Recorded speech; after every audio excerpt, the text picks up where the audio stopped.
60 years ago this week, the most significant American homicide of the 20th century occurred.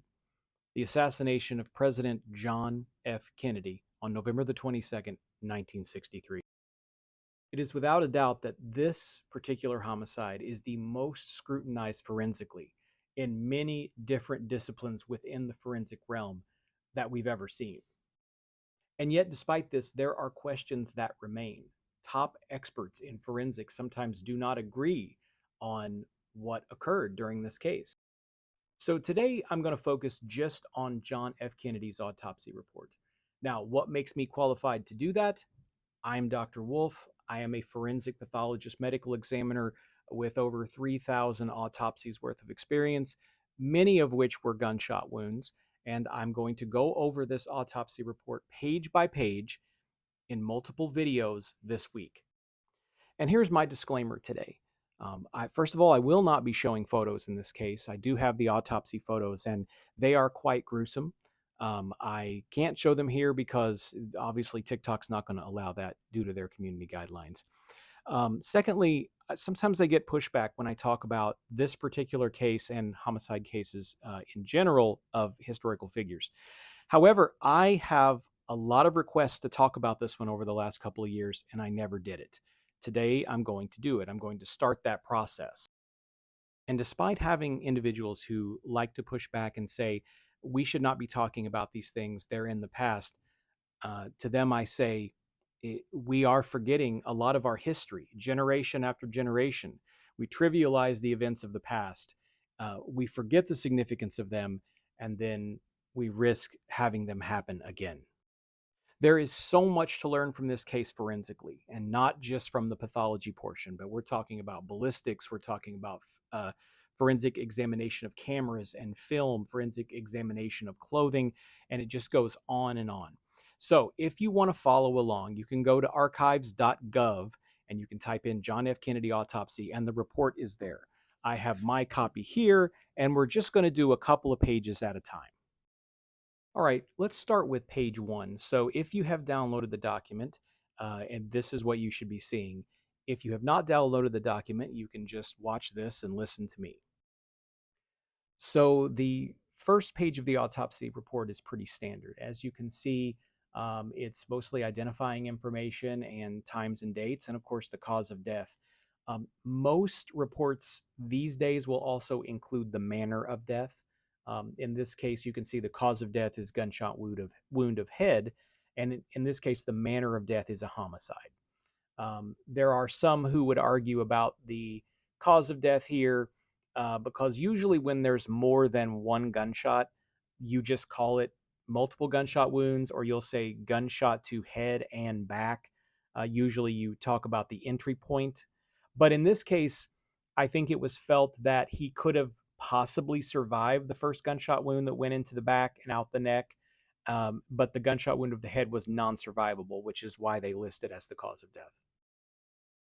The autopsy occurred at around 8 p.m. on the same day that he was killed, which is November the 22nd, 1963.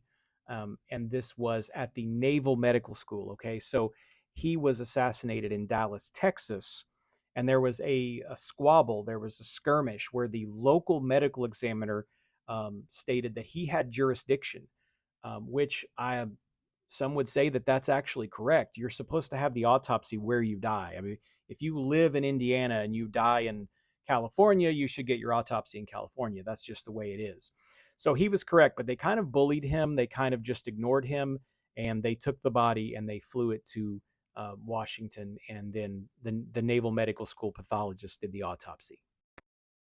So here we can see that this was the 272nd autopsy of the year at that particular medical school.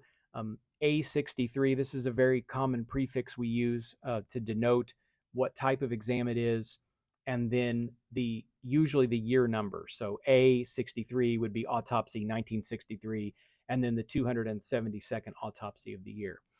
The height is 72.5 inches, which comes out to 6 foot and 1/2 inches. He was slender, weight 170 pounds, eyes blue, hair reddish brown. And I would also like to point this out. So these naval autopsies, this medical school that did this, because he is a military member, they have to list the military rank. Um, and it's just so surreal to see President United States as his military rank. Now, a little background here. Um, he was assassinated in Dallas. He was pronounced dead in Dallas, and they flew him, like I said, to the Naval Medical School.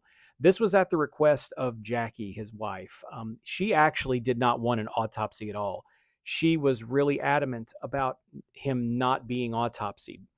Well, then the Secret Service and some of the security guys said, we won't do an autopsy, but we have to get the bullet." And of course, that's important to get the bullet because then you can match it to the gun that it was fired from. So when they brought him to the Naval Medical School, basically the guy in charge of the decision-making process overruled everyone and said, "No, this has to be a full autopsy. It's a homicide," and that was the correct call. So with it being overruled, J.J. Humes was the pathologist that performed the autopsy. Now, one of the criticisms is that he is not a forensic pathologist at this time. He is a regular pathologist that also performs autopsies. And at that time, that was very common. If you were a pathologist, you also did autopsies in addition to your lab work. But forensic was a brand new field. Forensic had only started specialty training 4 years prior to John F. Kennedy's assassination, meaning there were only a handful of forensic pathologists in the entire country at that time. Now, would it have been better for a forensic pathologist to look at this case? Yes, because we are trained in trauma, we are trained in gunshot wounds, and there are a lot of little nuances with these things that pathologists who don't have that training generally do not pick up on. Now, that being said, I will tell you that I looked at this autopsy report, I looked at the photos, and I looked at his descriptions, which I will show you in the future videos. And I thought he actually did a really good job for a general pathologist. He definitely had some forensic knowledge. Now, I think this is a sufficient enough intro. We've gone 7 minutes now. We are going to continue uh, on this. We are going to go through it page by page. It's about 6 pages, and I'm going to read it and interpret it as we go. I know that those who have short attention spans, those who are not interested in this, those who believe that we should not be rehashing history, will probably not be listening by this point, which is totally fine with me.